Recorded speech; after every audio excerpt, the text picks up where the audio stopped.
गुरु सवारो मैं इत्थे बैठा ते सज्जे पासे मेरी नज़र पई, उत्थे लिखिया होया हिंदी दे विच, सामने जमीन में बाथरूम फ्लश जाना मना है, पकड़े जाने पे 1000 रुपए जुर्माना है। मतलब इधर सामने जो जमीन दे विच तुसीं वाशरूम वगैरह गए तो 1000 रुपया जुर्माना लगूगा, इन्ना क लिखिया होया कंध दे उपर।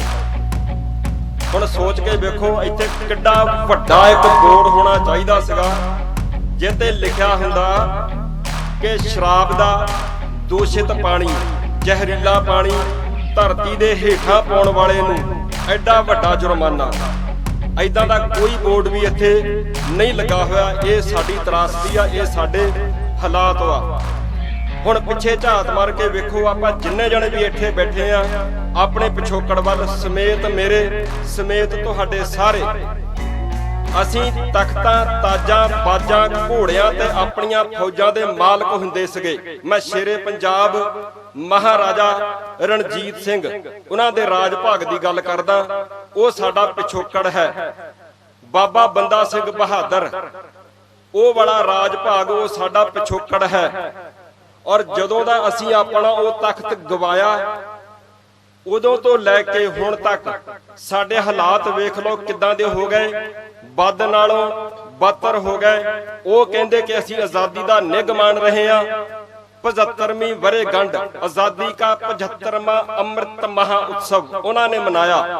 वो आजादी का निग मान रहे ने ते असी तख्तां दे जिहड़े कल मालक हुंदे सीगे असी अज भी सड़कां दे उपर इदां ही धरने ला के बहिने आ। हाले पता नहीं सानू होर किन्ना चिर ये सारा ही संताप अपने पिंडे दे उपर झलना पैना। ओदी कोई समा सीमा नहीं हैगी, कोई टाइम लिमिट नहीं हैगी। सवेरे मैं जदों उठिया ते राती देर रात तक काम करते रहे स्टूडियो दे विच, एक बार मन च ख्याल आया भी छड्डो की जाना, जिद्दां आ मसला हैगा इदां ही साडे कोल होर बहुत ज्यादा मसले आ। एक एक मसले ते एक एक दिन ला लो, 365 दिन एक साल बन जांदा। और इन्ने ज्यादा मसले आ भी एक एक मसले ते एक एक दिन सिर्फ गल्लां, मसले दा हल नहीं, सिर्फ गल्लां करन ते तुसीं ला लो 365 दिनां बाद भी साडे मसले खत्म होने वाले नहीं। मसलियां दी गिणती, मसलियां दी पंड एडी ज्यादा भारी है। और उन्हां मसलियां नूं जदों हल करन वास्ते तुरूंगे तां तुसीं अंदाजा ला के वेख लो किन्ना वड्डा सरमाया, किन्नी वड्डी ताकत ते किन्ना वड्डा संघर्ष करना पऊगा। उहदी जिउंदी जागदी उदाहरण है।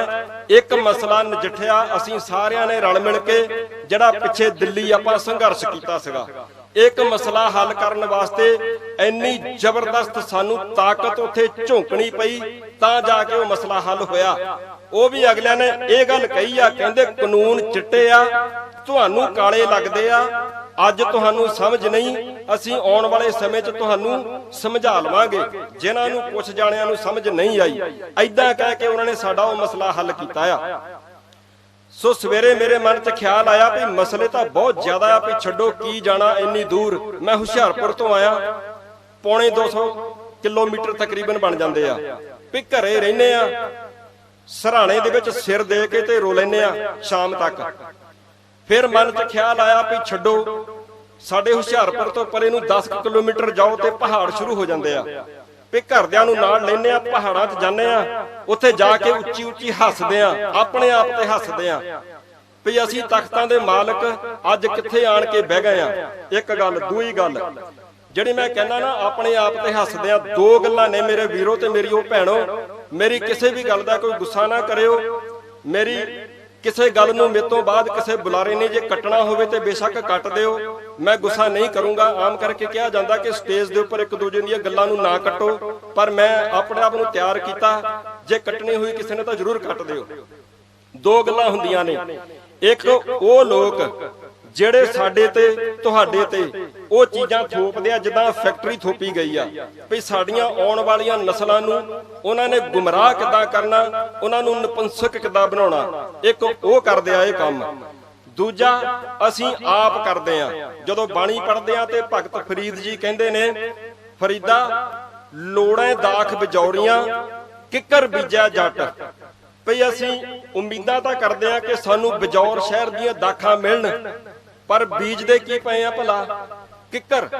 ਹੁਣ ਜਦੋਂ ਕਿੱਕਰ ਦਾ ਬੂਟਾ ਬੀਜਿਆ ਜਾਂਦਾ, ਕਿੱਕਰ ਦਾ ਬੀਜ ਕਦੀ ਵੇਖਿਓ ਬਹੁਤ ਜ਼ਿਆਦਾ ਨਾ, ਮੈਂ ਵੇਖਿਆ ਕਿੱਕਰ ਦਾ ਬੀਜ ਬੜਾ ਮੁਲਾਇਮ ਜਿਹਾ ਹੁੰਦਾ, ਇਹਦਾ ਹੱਥ 'ਚ ਫੜ ਕੇ ਵੇਖਿਓ, ਉਹਨੂੰ ਕੰਡੇ ਨਹੀਂ ਹੁੰਦੇ, ਉਹ ਵੇਖਣ ਨੂੰ ਬਹੁਤ ਵਧੀਆ ਲੱਗਦਾ। ਪਰ ਜਦੋਂ ਉਸ ਬੀਜ ਨੂੰ ਬੀਜ ਦਈਏ, ਜਦੋਂ ਬੂਟਾ ਫਲਦਾ ਨਾ, ਜਦੋਂ ਵੱਡਾ ਹੁੰਦਾ, ਉਹਨੂੰ ਐਡੀਆਂ ਲੰਬੀਆਂ ਸੂਲਾਂ ਲੱਗਦੀਆਂ, ਸੂਲਾਂ ਹੀ ਲੱਗਦੀਆਂ ਨਾ ਜੀ। ਇਦਾਂ ਹੀ ਅਸੀਂ ਬਹੁਤ ਸਾਰੀਆਂ ਚੀਜ਼ਾਂ ਆਪਣੇ ਘਰਾਂ ਦੇ ਵਿੱਚ ਇਹ ਸੋਚ ਕੇ ਵਾੜ ਲਈਆਂ ਕਿ ਬਹੁਤ ਸੋਹਣਾ ਲੱਗਦਾ ਆਹ ਵਾਲਾ ਕਲਚਰ, ਆਹ ਚੀਜ਼ਾਂ ਵਧੀਆ ਲੱਗਦੀਆਂ ਦੇਖਣ ਨੂੰ। ਅਸੀਂ ਆਪਣੇ ਘਰਾਂ ਵਿੱਚ ਉਹਨਾਂ ਚੀਜ਼ਾਂ ਨੂੰ ਥਾਂ ਦੇਤੀ। ਅੱਜ ਉਹ ਚੀਜ਼ਾਂ ਦਰਖਤ ਬਣ ਕੇ ਸਾਨੂੰ ਸੂਲਾਂ ਵਾਂਗ ਚੁਭ ਰਹੀਆਂ ਨੇ, ਜਿੱਦਾਂ ਫੈਕਟਰੀ। ਗੁਰਦਾਸ ਮਾਨ ਨੇ ਇੱਕ ਗਾਣਾ ਗਾਇਆ ਸੀਗਾ, ਕੱਲ ਮੈਂ ਰਾਤੀ ਉੱਤੇ ਗੱਲ ਕੀਤੀ ਸੀ, ਇੱਕ ਨਵਾਂ ਗਾਣਾ ਵੀ ਉਹਦਾ ਆ ਗਿਆ। ਆਪਣਾ ਪੰਜਾਬ ਹੋਵੇ, ਘਰ ਦੀ ਸ਼ਰਾਬ ਹੋਵੇ। ਆਪਾਂ ਜਿੰਨੇ ਜਣੇ ਵੀ ਬੈਠੇ ਆ, ਝਾਤ ਮਾਰ ਕੇ ਵੇਖਿਓ, ਧੰਨ ਨੇ ਉਹ ਪਰਿਵਾਰ ਜਿਹੜੇ ਆਪਣੇ ਘਰਾਂ ਵਿੱਚ ਹੋਣ ਵਾਲੇ ਪ੍ਰੋਗਰਾਮਾਂ ਦੇ ਵਿੱਚ, ਵਿਆਹ ਸ਼ਾਦੀਆਂ ਤੇ ਬੱਚੇ ਦੇ ਜਨਮ ਤੇ ਸ਼ਰਾਬਾਂ ਘਰਾਂ ਦੇ ਵਿੱਚ ਨਹੀਂ ਵਰਤਾਉਂਦੇ। ਧੰਨ ਨੇ ਉਹ, ਸਲੂਟ ਹੈ ਉਹਨਾਂ ਨੂੰ। ਪਰ ਜ਼ਿਆਦਾਤਰ ਅਸੀਂ ਆਪਣੀ ਪਹਿਚਾਣ, ਜਿੱਦਾਂ ਗੁਰਦਾਸ ਮਾਨ ਨੇ ਦੱਸੀ, ਏਦਾਂ ਦੀ ਬਣਾਈ ਹੋਈ ਆ ਕਿ ਅਸੀਂ ਆਪਣੇ ਘਰਾਂ 'ਚ ਜਦੋਂ ਪ੍ਰੋਗਰਾਮ ਕਰਦੇ ਆ ਤੇ ਸ਼ਰਾਬਾਂ ਦੇ ਦੌਰ ਚੱਲਦੇ ਆ, ਦੌਰ। ਹੁਣ ਮੇਰਾ ਦਿਲ ਕਰਦਾ ਕਿ ਇੱਥੇ ਖੜੇ ਹੋ ਕੇ ਹੱਸ ਲਈਏ। ਅਸੀਂ ਆਪ ਹੀ ਹੁਣ ਤੇ ਲਾਗੇ ਆ ਗਈ ਸਾਡੇ ਫੈਕਟਰੀ। ਹੁਣ ਘਰਾਂ ਦੇ ਵਿੱਚ ਸ਼ਰਾਬਾਂ ਪਹਿਲਾਂ ਦੂਰੋਂ, ਹੁਣ ਇੱਥੋਂ ਲਾਗਿਓਂ ਲੈ ਲਿਆ ਕਰੀਏ। ਇਹ ਗੱਲ ਮੈਂ ਰੋਸ ਵਜੋਂ ਕਹਿ ਰਿਹਾ। ਸਾਨੂੰ ਆਪਣੇ ਆਪ ਨੂੰ ਚੇਂਜ ਵੀ ਕਰਨਾ ਪਊਗਾ। ਸਾਡੇ ਪਿੰਡ ਦੇ ਵਿੱਚ ਨਾਈ ਦੀ ਦੁਕਾਨ ਖੋਲਣ ਵਾਲੇ ਨੇ ਤਾਂ ਦੁਕਾਨ ਖੋਲੀ, ਉਹਨੂੰ ਪਤਾ ਕਿ ਹੁਣ ਇਹਨਾਂ ਨੇ ਵਾਲ ਕਟਾਉਣੇ ਆ, ਇਹਨਾਂ ਦੇ ਮੁੰਡਿਆਂ ਨੇ ਵਾਲ ਕਟਾਉਣ ਲੱਗ ਪੈਣਾ। ਅਦਰਵਾਈਜ਼ ਪਿੰਡਾਂ ਵਿੱਚ ਨਾਈਆਂ ਦੀਆਂ ਦੁਕਾਨਾਂ ਨਹੀਂ ਸੀ ਹੁੰਦੀਆਂ। ਜਿਹੜੇ ਵੀਰ ਕੇਸ ਕਤਲ ਕਰਵਾਉਂਦੇ ਆ, ਮੈਂ ਉਹਨਾਂ ਤੋਂ ਮਾਫੀ ਮੰਗਦਾ। ਆਪਾਂ ਆਪਣੇ ਘਰ ਵੱਲ ਨੂੰ ਪਰਤੀਏ। ਤੀਜੀ ਗੱਲ, ਜਿਹੜੀ ਸ਼ਰਾਬ ਦੀ ਫੈਕਟਰੀ, ਸਾਡੇ ਪਹਿਲਾਂ ਵੀਰ ਗੱਲ ਕਰਕੇ ਗਏ ਆ ਕਿ ਲੀਡਰ ਆਉਂਦੇ ਆ, ਮੈਂਬਰ ਪਾਰਲੀਮੈਂਟ ਬਣਦੇ ਆ, MLA ਬਣਦੇ ਆ, ਉੱਥੇ ਚੱਲ ਜਾਂਦੇ, ਸਰਕਾਰਾਂ 'ਚ ਬਹਿੰਦੇ ਆ, ਉਹ ਮੁੜ ਕੇ ਇੱਥੇ ਆਣ ਕੇ ਫਿਰ ਵਿੱਚ ਬਹਿੰਦੇ ਨਹੀਂ ਹੈਗੇ। ਉਹਦੀ ਇੱਕ ਵਜ੍ਹਾ ਆ ਖਾਸ, ਉਹਨੂੰ ਵੀ ਸਮਝਣ ਦੀ ਜ਼ਰੂਰਤ ਆ।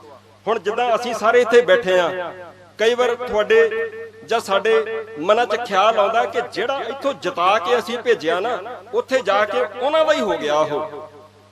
ਭਈ ਸਾਨੂੰ ਅਗਲੀ ਵਾਰੀ ਮੌਕਾ ਮਿਲ ਜਾਵੇ ਵੀ ਮੈਂ ਜਾਵਾਂ ਉੱਥੇ, ਮੈਂ ਜਾ ਕੇ ਆਪਣੇ ਲੋਕਾਂ ਦੀ ਆਵਾਜ਼ ਬਣਾ, ਤੇ ਅਗਲੀ ਵਾਰੀ ਮੈਂ ਫੈਕਟਰੀ ਬੰਦ ਕਰਵਾ ਦੂੰਗਾ। ਮੈਂ ਬੇਨਤੀ ਕਰਾਂ, ਭਗਵੰਤ ਮਾਨ ਮੁੱਖ ਮੰਤਰੀ ਪੰਜਾਬ, ਉਹਨਾਂ ਦੀਆਂ ਪੁਰਾਣੀਆਂ ਸੁਖਮੀਚਾਂ ਤੇ ਉਹਨਾਂ ਦੀ ਪੁਰਾਣੀਆਂ ਕਮੇਡੀ ਵਾਲੀਆਂ ਕੈਸਟਾਂ ਸੁਣ ਲਿਓ। ਉਹਨੂੰ ਸਾਰੇ ਮਸਲਿਆਂ ਦਾ ਪਤਾ ਆ। ਘਰਾਂ ਦੇ ਵਿੱਚ, ਪਰਿਵਾਰਾਂ ਦੇ ਵਿੱਚ ਜਨਾਨੀਆਂ ਕਿੱਦਾਂ ਔਖੀਆਂ ਰਹਿੰਦੀਆਂ ਸ਼ਰਾਬੀ ਪਤੀ ਦੇ ਕੋਲੋਂ, ਸਾਰਾ ਹੀ ਪਤਾ ਉਹਨਾਂ ਨੂੰ। ਸਰਕਾਰਾਂ ਕੀ ਕੁਝ ਕਰਦੀਆਂ, ਸਾਰਾ ਹੀ ਪਤਾ ਉਹਨਾਂ ਨੂੰ। ਜਿਨ੍ਹਾਂ ਨੂੰ ਹੁਣ ਅਸੀਂ 91-92 ਨੂੰ ਜਿਤਾ ਕੇ ਭੇਜਿਆ ਉੱਥੇ ਵਿਧਾਨ ਸਭਾ ਦੇ ਵਿੱਚ, ਉਹਨਾਂ ਨੂੰ ਸਾਰਾ ਕੁਝ ਹੀ ਪਤਾ ਆ। ਪਰ ਗੱਲ ਇਹ ਆ ਵੀ ਉੱਥੇ ਜਾ ਕੇ ਜਿੱਤਣ ਤੋਂ ਬਾਅਦ ਉੱਥੇ ਬੈਠ ਕੇ ਉਹਨਾਂ ਦੀ ਇੱਕ ਮਜਬੂਰੀ ਬਣ ਜਾਂਦੀ ਆ, ਜਿਨ੍ਹਾਂ ਦੇ ਉਹ ਅੰਡਰ ਨੇ। ਆ ਵੀਰ ਗੱਲ ਕਰਕੇ ਗਏ ਸੀ, ਗੁਰਪ੍ਰੀਤ ਸਿੰਘ ਜੂਨਵਾਲਾ, ਸ਼ਾਇਦ ਸਾਨੂੰ ਕਈਆਂ ਨੂੰ ਗੱਲ ਸਮਝ ਨਹੀਂ ਆਉਂਦੀ। ਜਿਨ੍ਹਾਂ ਦੇ ਅੰਡਰ ਸਾਰਾ ਸਿਸਟਮ ਚੱਲਦਾ ਨਾ, ਉਹ ਉਹਨਾਂ ਨੂੰ ਉਹ ਕੰਮ ਕਰਨ ਨਹੀਂ ਦਿੰਦਾ। ਭਾਵੇਂ ਤੁਸੀਂ MLA ਜਾਂ MP ਬਣ ਕੇ ਉੱਥੇ ਚੱਲ ਜਾਓ, ਭਾਵੇਂ ਸਾਡੇ ਵਿੱਚੋਂ ਗਏ ਸੀ ਉੱਠ ਕੇ, ਉਹ ਉੱਥੇ ਜਾ ਕੇ ਕੁਝ ਵੀ ਨਹੀਂ ਕਰ ਪਾਉਂਦੇ। ਉਹਨਾਂ ਦੇ ਕੋਲੋਂ ਕੱਖ ਵੀ ਨਹੀਂ ਹੋਣਾ। ਜਿੱਥੋਂ ਗੱਲ ਸ਼ੁਰੂ ਕੀਤੀ ਸੀਗੀ, ਤਖਤਾਂ ਦੇ ਮਾਲਕ, ਜਿਨ੍ਹਾਂ ਦੇ ਹੱਥ ਦੇ ਵਿੱਚ ਸੱਤਾ ਹੈ, ਉਹਨਾਂ ਨੇ ਵੇਖਣਾ ਕਿ ਅਸੀਂ ਕਿਸ ਸੂਬੇ ਨੂੰ ਕਿਸ ਤਰੀਕੇ ਦੇ ਨਾਲ ਚਲਾਉਣਾ। ਜਿਨ੍ਹਾਂ ਦੇ ਹੱਥ ਵਿੱਚ ਸੱਤਾ ਹੈ, ਨਰਿੰਦਰ ਮੋਦੀ ਐਂਡ ਪਾਰਟੀ, ਉਹਨਾਂ ਤੋਂ ਵੀ ਉੱਪਰ ਜਿਹੜੇ ਪਿੱਛੇ ਬੈਠੇ ਹੋਏ ਆ ਕਾਰਪੋਰੇਟ ਘਰਾਣੇ, ਪੂਰੇ ਵਰਲਡ ਦੇ ਨਿਊ ਵਰਲਡ ਆਰਡਰ ਨੂੰ ਪੜ੍ਹ ਲਓ। ਉਹ ਲੋਕ ਤੈਅ ਕਰਦੇ ਆ ਕਿ ਸਾਰਾ ਸਿਸਟਮ ਕਿਸ ਤਰੀਕੇ ਦੇ ਨਾਲ ਚੱਲਣਾ। ਜਿੱਦਾਂ ਆਹ ਫੈਕਟਰੀ ਲੱਗੀ ਆ ਨਾ, ਸਾਡੇ ਹੁਸ਼ਿਆਰਪੁਰ ਦਾ ਪਾਣੀ ਸਾਰੇ ਕਹਿੰਦੇ ਕਿ ਦੁੱਧ ਵਰਗਾ ਮਿੱਠਾ ਪਾਣੀ, ਔਰ ਉਹ ਸਾਡੇ ਦੁੱਧ ਵਰਗਾ ਮਿੱਠੇ ਪਾਣੀ ਵਾਲਾ ਏਰੀਆ ਹੁਸ਼ਿਆਰਪੁਰ ਤੋਂ ਜਦੋਂ ਊਨੇ ਵੱਲ ਨੂੰ ਜਾਂਦੇ ਆ, ਕੁਝ ਕਿਲੋਮੀਟਰ ਪਰੇ ਜਾ ਕੇ ਕੋਕਾ ਕੋਲਾ ਵਾਲਿਆਂ ਨੇ ਫੈਕਟਰੀ ਲਾਈ ਆ।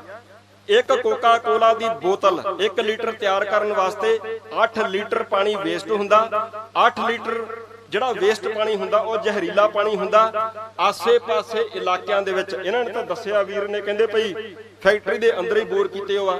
ਉਹਨਾਂ ਨੇ ਆਸੇ-ਪਾਸੇ ਦੂਰ-ਦੂਰ ਤੱਕ ਪਿੰਡਾਂ ਦੇ ਵਿੱਚ ਬੋਰ ਕਰਕੇ ਜ਼ਮੀਨ ਵਿੱਚ ਉਹ ਜ਼ਹਿਰੀਲਾ ਪਾਣੀ ਪਾਉਂਦੇ ਪਏ ਆ ਉੱਥੇ।